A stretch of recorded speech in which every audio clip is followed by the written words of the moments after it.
இப்ப மட்டும் ரொம்ப மெச்சூர்டா பிஹேவ் பண்றீங்களா? இல்ல எல்லாரும் எல்லா விஷயத்தையும் கத்துக்கிட்டு தானே. நான் இப்பவும் கொஞ்சம் கத்துக்கிறேன். நீங்க கத்துக்கல. இல்ல நான் கத்துக்கிட்டு இருக்கேன் இப்பதான். என்ன திறமை வச்சுட்டு வந்திருக்கீங்க? எனக்கு வந்து இத்தனை ப்ராப்ளம்ஸ் இருக்கா? 9 to 6 ஜாப் பிடிக்காது, மிடில் கிளாஸ் ஜாப் வாழ பிடிக்காது. புரியல. எதுக்கு இந்த நபரை முதல்ல பிக் பாஸ்ல செலக்ட் பண்ணணும்? எதுக்கு ஆடிஷன் வச்சு ஷோ வரைக்கும் கூட்டு வரணும்? உங்களுக்கு என்ன டேலண்ட் இருக்குன்னு கேக்குறீங்க. ஆமா, உங்களுக்கு என்ன டேலண்ட் இருக்குது? ஏன் பிக் பாஸ்ல கணக்குறதுக்கு இதுக்கு முன்னாடி IAS IPS படிச்சு ஏதாவது எக்ஸாமினேஷன் எழுதிருக்கணுமா? ஆமா, இதுக்கு முன்னாடி வாட்டர் மெலன் அனுமோதனை தேர்ந்தெடுத்தீங்களே பிக் பாஸ்ல, அவனுக்கு என்ன டேலண்ட் இருக்குது முதல்ல பிக் பாஸ்ல தேர்ந்தெடுத்தீங்க? சோசியல் மீடியால கொஞ்சம் ஃபாலோவர்ஸ் இருக்கணும், கொஞ்சம் பிரபலமான ஒரு நபரா அப்படிங்கறத பார்த்தாலும் எடுக்கிறீங்க நீங்க. ஒண்ணு இல்ல, பிக் பாஸ்ல வரத்துக்கு ஒண்ணு பைசிக்காத்தமா ஏதாவது செய்யணும். இல்லைன்னா உடலா காமிச்சு கவர்ச்சியா தினமும் 4 மணிக்கு இன்ஸ்டாகிராம்ல போஸ்ட் போடணும்.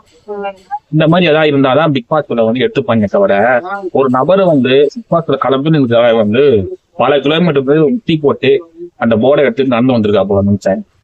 அந்த ஒரு இன்வால்மெண்ட்டுக்காவது நீங்க பிக் பாஸ் தேர்ந்தெடுத்துருக்கீங்களா? அதாவது பிக் பாஸ்ல என்டர்டைன்மெண்ட் பண்றாங்க, பிக் பாஸ் சண்டை போடுறாங்க, இதெல்லாம் தாண்டி ஒரு வாய்ப்பு கொடுங்க சார். அதாவது யாருக்குள்ள என்ன டேலண்ட் சொல்ல முடியாது.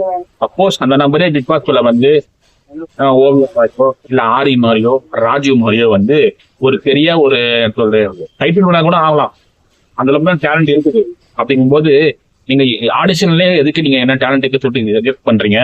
இதுல ஹெல்டான விஷயம் என்னன்னா, அந்த நபரும் என்ன சொல்றாங்கன்னா, எனக்கு 96 ஜாப் பிடிக்காது, எனக்கு மின்கா பெயிண்ட் பிடிக்காது, அதனாலதான் பிக் பாஸ்ல வரேன் அப்படின்னு சொல்றா போற. அதாவது அவன் பொருள் எடுத்து அவனே போடுறாங்கிற மாதிரி தான். பிக் பாஸ் இதுக்கு மேலே யாரால கேவலப்படுத்தவே முடியாதுங்க.